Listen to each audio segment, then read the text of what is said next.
Hello everyone and welcome back to the channel. Today I'll show you how to enable installation from unknown sources on your iPhone or iOS.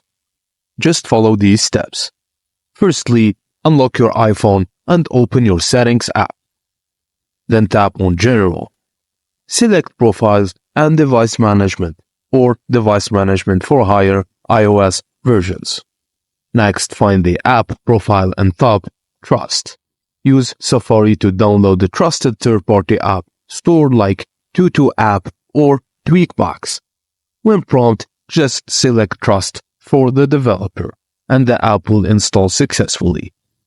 Always ensure your download from reputable sources to avoid malware. Happy exploring. Thank you guys for watching, and please don't forget to like and subscribe for more tech and tips, for more tech and tips, for more tech tricks. Thank you guys for watching, and please don't forget to like and subscribe for more tech tips and tricks.